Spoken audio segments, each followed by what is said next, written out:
जी हाँ दोस्तों, आप देख रहे हैं सीरियल मन अति सुंदर में राधा को दादी ने मजबूर कर दिया कांटों पर चलने के लिए। जी हाँ दोस्तों, अगर वीडियो को एक लाइक नहीं किया तो लाइक करें और चैनल को सब्सक्राइब करें। उधर दूसरी तरफ राधा को लेकर बहुत ज़्यादा परेशान रहती है निहारिका, क्योंकि निहारिका के बार बार प्लान में वह बाधा डाल देती थी। जहाँ पे वह चाहती थी कि हम यह काम कर ले, लेकिन वहाँ पर राधा पहुँच जाती थी, इसलिए वह बहुत ज़्यादा नाराज़ थी। उधर दूसरी तरफ वह उस रूम में इंतजार कर रही थी प्रथम का कि रात भर वो प्रथम वहाँ पर आया नहीं, और प्रथम जैसे ही आया तभी निहारिका यह कहती है प्रथम तुम रूम में नहीं थे। तभी प्रथम यह कहता है तुमसे इतना ज़्यादा मतलब रखने का ज़रूरत नहीं है, तुम अपने काम से काम रखो, क्योंकि तुम्हारा इतना जानना ज़रूरी नहीं है। इस बात को लेकर निहारिका बहुत ज़्यादा क्रोधित हो जाती है और प्रथम जैसे ही जाता है वहाँ पर तोड़-फोड़ करने लगती है निहारिका रूम में। तभी दादी वहाँ पर आ जाती है। उसके पहले ही निहारिका यह कहती है कि दादी की वजह से पूरा प्लान मेरा खराब हो गया।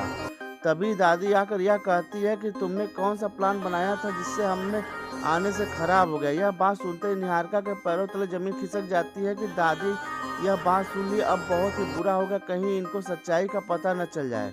तभी दादी यह कहती है कौन सा प्लान था तुम बताओ हमें। तभी निहारिका यह कहती है कि उस दिन जो चट्टान आ रहा था राध्या की तरफ वह मैंने ही धक्का दिया था, जिसके वजह से आ रहा था, और आपने बीच में आकर सब काम बेकार कर दिया। बात सुनते ही दादी निहारिका पे इतना ज्यादा क्रोधित हो जाती हैं जैसे निहारिका को यह समझ में आ जाता है कि दादी अब हमारा जीना दुश्वार कर देंगी। जी हाँ दोस्तों, वही दादी जैसे ही वहाँ पर तौलिया फेंका होता है उस फोटो पर जाकर देखती हैं कि वहाँ पर राध्या और प्रथम होते हैं। तभी यह दादी कहती हैं तुम हमारी बहू यानी राध्या को तुम धक्का देकर पत्थर से मारना चाहती थी हमेशा के लिए, यानी तुम मेरी बहू नहीं हो, तुम झूठी हो, इसलिए तुम ऐसा कर रही थी। यह बात सुनते ही निहारिका को समझ में नहीं आता है कि वह अब कहे तो कहे क्या कहे दादी को, लेकिन दादी ने उससे इस तरह से मजाक किया जैसे कि निहारिका के पैरों तले जमीन ही खिसक जाती है दोस्तों, क्योंकि निहारिका को अब नहीं समझ में आ रहा है कि अब हमें लग रहा है घर से बाहर दादी निकाल देंगी। लेकिन दादी जैसे ही मुस्कुराई तभी निहारिका को यह नहीं समझ में आता है कि दादी मुस्कुरा रही हैं, यानी कुछ तो दाल में काला जरूर है। तभी निहारिका यह कहती है दादी आप झूठ बोल रही हैं क्या। तभी दादी मुस्कुरा कर कहती है कि तुमने इतना बड़ा प्लान बना लिया और हमें बताया भी नहीं। अगर तुमने यह प्लान बनाया होता तो मैं प्लान बी तैयार कर लिया होता, ताकि राधा को हमेशा के लिए इस रास्ते से हटा दिया गया होता, लेकिन तुमने इतनी बड़ी प्लान बनाकर हमें कुछ भी नहीं बताया, इसलिए हमें बहुत ही बुरा लगा। तभी निहारिका यह कहती है आपका जो याददाश्त है वो कैसे वापस चला आया क्या। तभी दादी यह कहती है मेरी याददाश्त कहीं भी गई ही नहीं थी कि वापस आएगी, मैंने तो पैसे देकर डॉक्टर को अपना रिपोर्ट बदलवा दिया था। तभी निहारिका यह सुनकर बहुत ज़्यादा आश्चर्य हो जाती है और यह कहती है कि आपने इतनी बड़ी प्लान बना ली, हमें भी तो नहीं बताया आपने। तभी दादी यह कहती है तुमने यह जो काम किया बहुत ही गलत किया था, क्योंकि अगर उस दिन राधा को कुछ हो जाता तो पूरा शक तुम्हारे ऊपर जाता। तभी निहारिका यह कहती यह कैसे हो सकता है। तभी दादी यह कहती है वहाँ पर सिर्फ तुम और राधा नहीं थी, और बाकी परिवार के पूरे सदस्य मंदिर में इंतजार कर रहे थे राधा का, लेकिन राधा अगर नहीं वहाँ पर पहुँचते, अगर कुछ भी हो जाता उसे तो तुम्हारे ऊपर पूरा ब्लेम होता और तुम्हारे हाथ में यह पुलिस का हथकड़ी पहना होता। तभी निहारिका को यह समझ में आ चुका है कि दादी कहीं न कहीं जरूर सत्य कह रही हैं। तभी वह कहती हैं कि अब क्या करना है उस राधा को रास्ते से हटाने के लिए।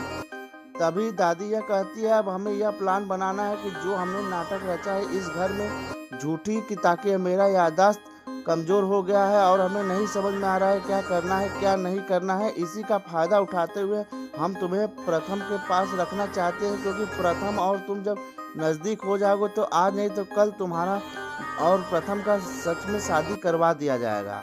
यही प्लान हम बनाए हैं। लेकिन उसके पहले ही राधा वहाँ पर आती है और यह सुन लेती है कि दादी कोई नाटक की बात कर रही हैं। तभी राधा यह कहती है दादी अब कौन से नाटक करने की बात करें जिसमें हम लोगों को भी नाटक करना होगा। तभी दादी यह कहती है तुम्हारा सब जगह घुस कर सुन लेना बात यह ठीक नहीं है, तुम नौकरानी हो और नौकरानी की तरह ही रहो। तभी राधा कहती है ठीक है मैडम, हम यहाँ से जा रहे हैं, आपके लिए दवा का समय हो गया था इसलिए हम यह बताना चाहते थे। तभी निहारिका यह बता दी होती है कि दादी जिस दिन न्यू ईयर था उस दिन पूरा लुत्फ उठाया इस राधा ने, क्योंकि राधा ने साड़ी पहनकर आई और प्रथम के साथ डांस भी की थी। यह बात सुनते ही दादी आग बबूला हो जाती हैं और यह कहती हैं तुम नौकरानी होकर ऐसा हरकत कैसे की। तभी वहाँ पर आ जाती है रजनी और यह कहती है माँ जी प्लीज़ उसका कान छोड़ दीजिए, उसको दर्द हो रहा है। लेकिन उसके पहले दादी यह कहती है कि यह साड़ी पहनी कैसे, यह नौकरानी है तो यह नौकरानी के हाल में रहे। तभी रजनी उसको बचाने के लिए यह कहती है कि उसका जो ड्रेस था वो फट गया था, इसलिए उसे मजबूरन साड़ी पहनना पड़ा। तभी जाकर उसका कान छोड़ती है और यह कहती है कि आज के बाद दोबारा तुम प्रथम के पास नजर मत आना।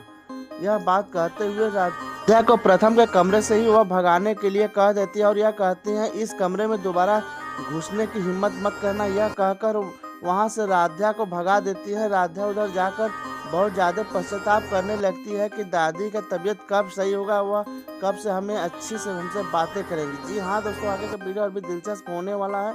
वीडियो को लाइक करें और चैनल को सब्सक्राइब जरूर करें दोस्तों। दादी यह प्लान बनाती है कि अब इस राधा को हम कांटों पर चलने के लिए बोलेंगे और अंत में वैसा ही करती हैं। पूरे परिवार के सामने सब लोग यह देखकर दंग रह जाते हैं और राधा को मजबूरन उस कांटों पर चलने के लिए बोल दिया जाता है। उधर प्रथम भी आ जाता है और यह देखकर बहुत ज़्यादा क्रोधित होता है दादी पे।